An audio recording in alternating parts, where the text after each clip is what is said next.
So Iain, tell us about your summer. I mean, you spent the time over there as well, didn't you? Because, you see, I assume you're in a voiceover booth, I'm guessing, for most of your life over there. Yeah. So it's not like you're out in the sunshine doing what we see on the telly. No, I'm in a small padded room for several hours a day. I mean, it's probably not great if you describe my day to someone that doesn't know what Love Island is, they'll think I'm mad.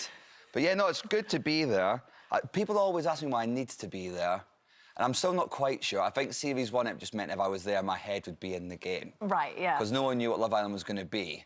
So everyone thought, you'll concentrate on it if I'm not distracted by the lights and sounds of London. So I was out there and it just sort of carried on from there. OK, well, that's not bad. No, it's not. Do you know what? I'm the most tanned man in Scotland currently. I was about to say, very healthy glow. But you are so synonymous with the show now, Iain. I mean, it's you and Caroline, obviously, but I just can't imagine watching it without hearing your voice. It's just now, it just works perfectly. Well, we do. Me and Mark write the show together. Well, we don't write, obviously, the whole show, we just our little bit.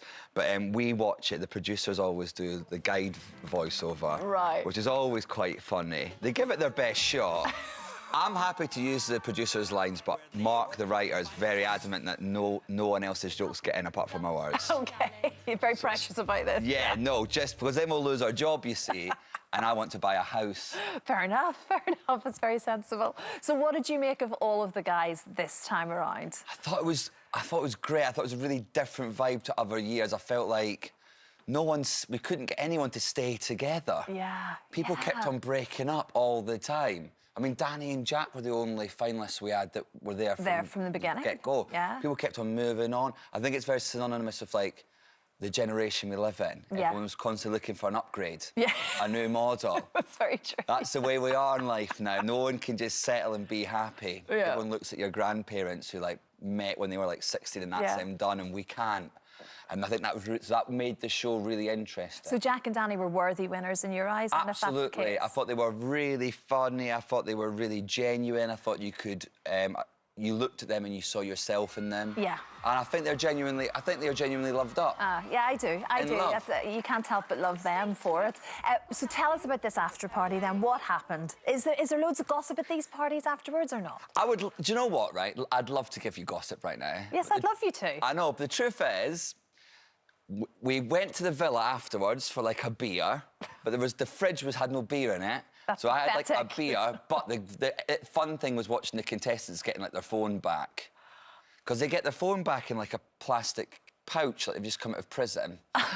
And they fire their phone up, but you can imagine, 8 weeks, some of them have gone from, like, no followers on social media to, like, 1 million. Yeah.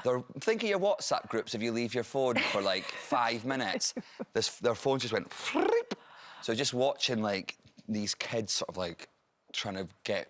their head round the fact the world was on their phone now. Yeah, so they were straight on their phones as opposed to old-fashioned partying, really? Do you know what? In their defence, they were actually very lovely and they made a real effort and spoke to everyone and got their photos taken with me. I was running around like a fanboy.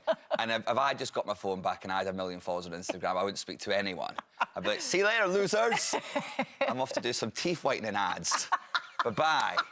I'd have sacked them right off. There will be a lot of that going on now, won't there? Give me that. What's that powder that they make your muscles big? That one. I'm going to do that. With really white teeth. Yeah.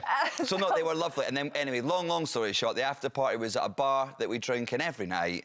And it had to be a silent disco because they weren't allowed to be loud after 1 o'clock. I saw that on Caroline's Instagram and you were all walking about with headphones on. I wasn't. Oh, you weren't, yeah. I've had headphones on for 8 weeks. I was like, you joking? I had a kebab, but I had it off a plate because I'm famous. Well, you can do those things now. Thank you. So that, actually, funny enough, all sort of brings us to your book, Guide to What Life is Like for Millennials, really, isn't it? That's kind of how you're describing this. Not ready to adult yet. A totally ill-informed guide to life. The best title ever. And as you say, they're just about the trading in of things. And it's sort of, that's what it is, isn't it? We're talking about Britain having sort of like...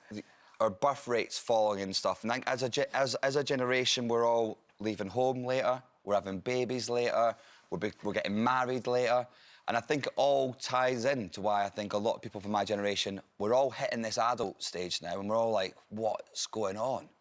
And it all borns out of when we were kids, when we were brought up. If you're born sort of like 80s, early 90s, your parents would just be like, you can, whatever you want to be, you can be that thing. you're special, you're unique. Then we went to school and you'd get a certificate for showing up. Yeah. A certificate for attending. No one's a loser. No one loses. Sports day, everyone gets a medal. That's so then you leave school going, oh, as long as I show up at a thing, I'll win. And then you go to work and you realise, no, that's not the case, yeah. and you don't get a certificate for showing up. So we're slightly doing it wrong, aren't we? The millennials aren't quite getting it right. Not me to tell people how to parent, but certainly for my mum, I think my mum wishes she'd taught me how to use a washing machine. That's always useful. Yeah, so that's basically what this book's about, why we sort of struggle so much with adult life.